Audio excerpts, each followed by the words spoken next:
Hi friends, అందరికీ నమస్తే. Welcome back to my YouTube channel yours Yashna. ఈ రోజు వీడియోలో మనకి ఒక స్పెషల్ గెస్ట్ వచ్చారు. ఈ గెస్ట్ గురించి వీడియో లాస్ట్ లో చెప్తాను, ఎవరు ఏంటి అనేది. వీడియోని లాస్ట్ వరకు చూడడానికి ప్రయత్నించండి. చాలా ఇంట్రెస్టింగ్ గా యూస్ఫుల్ గా ఉండబోతుంది. సో ఈ రోజు మన వీడియో యొక్క టాపిక్ ఏంటి అంటే, సగం సంవత్సరాన్ని ఎలా వేస్ట్ చేసుకున్నాము, అలాగే మిగిలిన 6 నెలల్ని ఎలా ప్రొటెక్ట్ చేసుకోవాలో, యూస్ చేసుకోవాలో ఈ వీడియోలో డిస్కస్ చేద్దాం. One of our subscriber Rukmini Devi సంగీతం 8644 గారు ఒక క్వశ్చన్ అడగడం జరిగింది. ఆ క్వశ్చన్ కి ఆన్సర్ కూడా ఈ వీడియో ఎండింగ్ లో ఉండబోతుంది. సో ఎవరైనా మన ఛానల్ కొత్తగా చూస్తున్నట్లయితే వీడియోకి ఒక లైక్ చేయండి, సబ్స్క్రైబ్ చేయండి, షేర్ చేయడం మర్చిపోకండి. సో లేట్ చేయకుండా టాపిక్ లోకి వెళ్ళిపోదామా?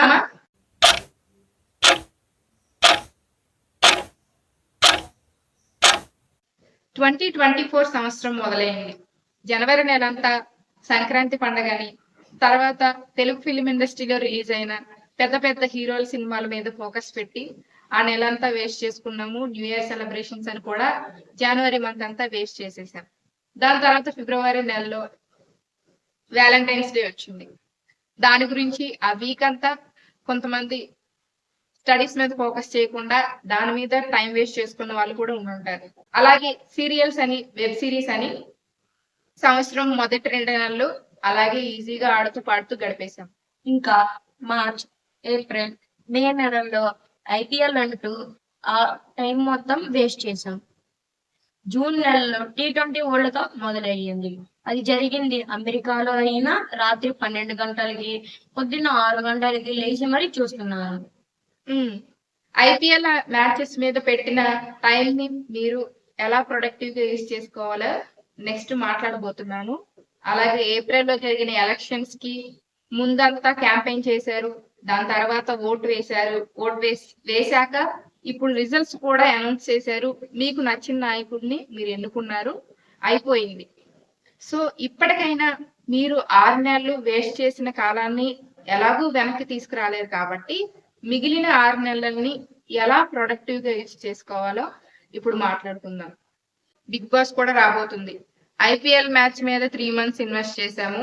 ఇప్పుడు బిగ్ బాస్ మీద 3 months టైం వేస్ట్ చేసుకోవడానికి రెడీగా ఎగ్జైటింగ్ గా వేస్ట్ చేయబోతున్నారు. అప్పుడే అందులో ఎవరెవరు కంటెస్టెంట్స్ వస్తారా అని.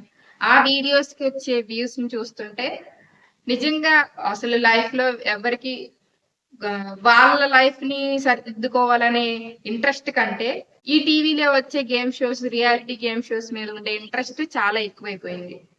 ఈ ఇంట్రెస్ట్ ని మనం తగ్గించుకోవాలి. అప్పుడే మనం ఈ 3 months ని మనం ఏదైనా స్కిల్ నేర్చుకోవడానికో, లేదా మీ స్టడీస్ లో ఒక షెడ్యూల్ క్రియేట్ చేసుకొని మీ సిలబస్ ని కంప్లీట్ చేసుకోవడానికో యూజ్ చేసుకున్నట్లయితే మీరు మీ లైఫ్ లో అప్డేట్ అవడానికి అది బాగా హెల్ప్ అవుతుంది. సో ఈ మిగిలిన 6 నెలల్ని ఎలాగ యూటిలైజ్ చేసుకోవాలనే దానికి నేను ఒక చిన్న టిప్ ఇవ్వబోతున్నాను.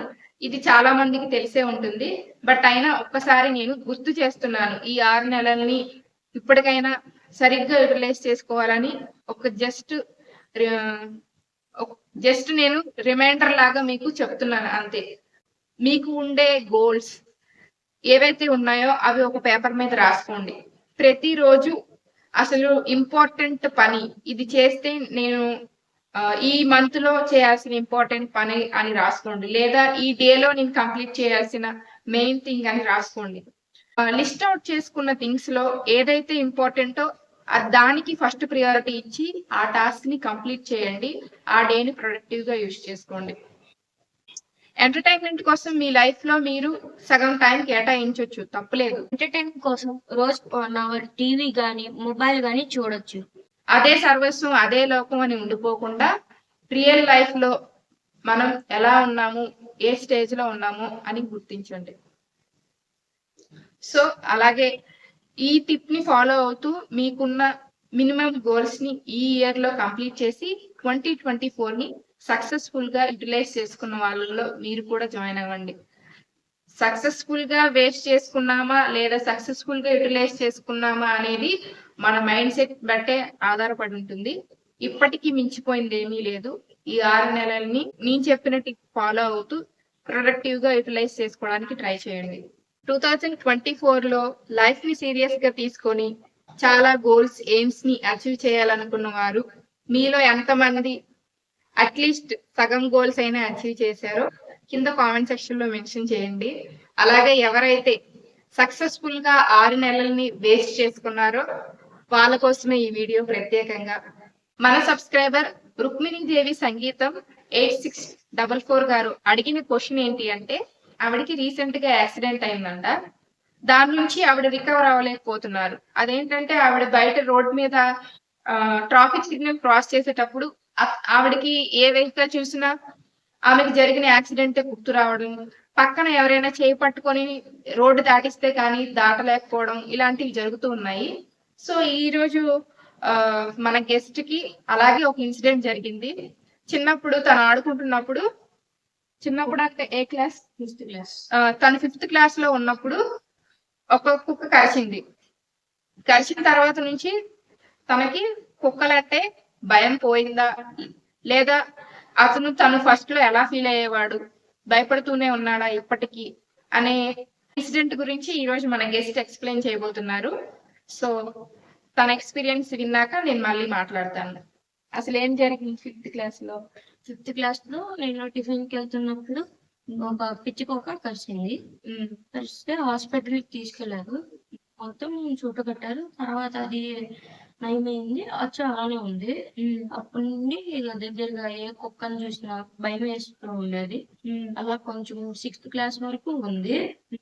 తర్వాత అదే వాటిని నేను పట్టించుకోకుండా అవి వరిసిన నేను పక్కన పోయేవాడిని, లేదంటే రాయి పెట్టైనా కుట్టేవాడిని. ఆ కుక్కలో నిన్ను అరిసేటప్పుడు భయం వేసేదా? నీకు గుర్తొచ్చేదా? నువ్వు ఇదివరకు అరిసిన ఇన్సిడెంట్ గుర్తొచ్చేదా? అంతకు గుర్తొచ్చేది కాదు. అంటే ఫస్ట్ లో గుర్తొచ్చేది. సంవత్సరం అయ్యాక ఇంకా మెల్లిమెల్లిగా మర్చిపోయా. నడవడం అలా దూరంగా నడుస్తూ అవి మీదకి వస్తే రాయి పెట్టి కొట్టడం గాని, లేదా అక్కడే నిల్చుని పోవడం కానీ, లేదా వేరే దగ్గరికి ఎక్కడికైనా వెళ్ళిపోవడం కానీ చేస్తూ ఉంటా. పక్కన నీ ఫ్రెండ్స్ సపోర్ట్ గానీ, ఫ్యామిలీ సపోర్ట్ గానీ తీసుకోలేదా ఏదైనా కుక్కలు వచ్చినప్పుడు? తీసుకుంటా. సింగిల్ గా వెళ్తున్నప్పుడు వాటిని ఏమనుకుండా సైలెంట్ గా పక్క నుండి వెళ్తా. అవి ఏమన్నా అంటే నిల్చుని పోతా, వాసన చూసుకుంటే వెళ్ళిపోయేది. నీ ఫ్రెండ్స్, ఫ్యామిలీ మెంబర్స్ ఉన్నప్పుడు వాళ్ళ హెల్ప్ తీసుకొని పక్క నుంచి వెళ్ళేవాడివి. తర్వాత మెల్లగా నేను ఒక్కడనే సైలెంట్ గా పక్క నుంచి వెళ్ళడం నేర్చుకున్నావు. దాని తర్వాత పూర్తిగా ఇప్పుడు నీ కుక్కలంటే భయం లేదు, వెళ్ళిపోగలవు అరుస్తున్నా సరే. సో ఇదండి రుక్మిణి గారు, మీకున్న భయం పోవాలంటే ఫస్ట్ నేను డాక్టర్ కాదు, నేను ఏ సజెషన్ ఇవ్వలేను. మీకున్న భయం పోవాలంటే ఒక సైక్రియాట్రిస్ట్ ని కలవడం గానీ, లేదా ఒక కౌన్సిలింగ్ తీసుకోవడం గానీ, థెరపీ తీసుకోవడం లాంటివి గానీ చేస్తే మీకు వాళ్ళు మనలో ఉన్న భయాన్ని ఎలా పోగొట్టుకోవాలో బాగా నీట్ గా ఎక్స్ప్లెయిన్ చేస్తారు. అప్పుడు మీకు ఆ భయం శాశ్వతంగా పోతుంది. అలాగే మీరు స్టెప్ బై స్టెప్ అప్రోచ్ అవ్వాలి. ఫస్ట్ మీరు మీ ఫ్రెండ్స్, మీ ఫ్యామిలీ మెంబర్స్ హెల్ప్ తీసుకుంటున్నారు. ఇప్పుడు తీసుకునే మీరు రోడ్ క్రాస్ చేస్తున్నారు. అలాగే వాళ్ళని అక్కడ నించోబెట్టండి. రోడ్ క్రాస్ చేసేటప్పుడు మీరు రోడ్ క్రాస్ చేయడానికి వాళ్ళ పర్యవేక్షణలో ట్రై చేయండి. ట్రై చేశాక మెల్లిమెల్లిగా దాటడం మొదలు పెట్టండి. పాజిటివ్ గా ఆలోచించండి. పాజిటివ్ గా ఆలోచిస్తూ అలాగే మీకు మైండ్ సెట్ స్ట్రాంగ్ గా ఉండాలంటే, మీలో సెల్ఫ్ కాన్ఫిడెన్స్ పెరగాలంటే ఆటోజెనిక్ కోచింగ్ అని ఒక బ్రెయిన్ కి సంబంధించిన ఎక్సర్సైజ్ మనం ఎలాగైతే బ్రీతింగ్ ఎక్సర్సైజెస్ లాంటివి చేస్తామో అలాగే ఆటోజెనిక్ కోచింగ్ అని ఉంటుంది. దాన్ని తీసుకురావడానికి కూడా మీరు ప్రయత్నించండి. పాజిటివ్ అఫర్మేషన్స్ ని మీ బ్రెయిన్ లో ఎప్పుడు గుర్తు తెచ్చుకుంటూ ఉండండి. పాజిటివ్ గా థింక్ చేయండి. దాని నుంచి ఈజీగా రికవర్ అవడానికి మీకు ఆ థాట్స్ అన్ని హెల్ప్ చేస్తాయి. అలాగే మీరు మంచిగా తింటూ, వ్యాయామం చేస్తూ, ఆరోగ్యాన్ని సరిగ్గా కాపాడుకుంటే మీ హెల్త్ బాగుంటుంది. అలాగే మీ మైండ్ సెట్, మీ మానసిక ఎదుగుదల కూడా ఆరోగ్యం బాగుండడం వల్ల దాని నుంచి ఈజీగా తొందరగా రికవర్ అవడానికి ఈ స్టెప్స్ అన్ని ఫాలో అవుతూ ఉంటే ఈజీగా మీరు ఆ సిచ్యువేషన్ నుంచి, మీరు ప్రస్తుతం భయపడుతున్న ఆ సిచ్యువేషన్ నుంచి ఈజీగా బయటపడగలుగుతారు. సో ఇదండి ఈ రోజు వీడియో. ఈ రోజు వీడియోలో మన స్పెషల్ గెస్ట్ ఎవరో కాదు, మా చిన్నక్క వాళ్ళ అబ్బాయి నాకు కొడుకు అవుతాడు. చెర్రీ అని పిలుస్తూ ఉంటాము. అలాగే వీడియో తీస్తున్నది మా పెద్దక్క వాళ్ళ కొడుకు యశ్వంత్, నాని అని పిలుస్తూ ఉంటాము. వీడి పేరు లలిత్ చంద్ర, మేము చెర్రీ అని పిలుస్తూ ఉంటాము. వీళ్ళిద్దరూ నాకు కొడుకులు అవుతారు. సో వీళ్ళిద్దరి పైన మీ అందరి బ్లెస్సింగ్స్ ఉండాలని కోరుకుంటున్నాను. వాళ్ళ లైఫ్ లో పైకి రావాలని మనస్ఫూర్తిగా బ్లెస్ చేస్తున్నాను. వీడియోని లాస్ట్ వరకు చూసినందుకు చాలా చాలా థ్యాంక్ యూ సో మచ్. మరిన్ని వీడియోస్ కోసం నా ఛానల్ ని వాచ్ చేస్తూ ఉండండి. Follow yours Yashna.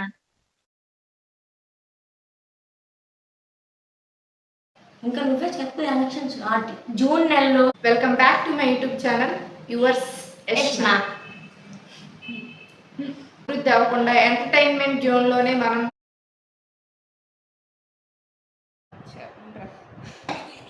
అలాగే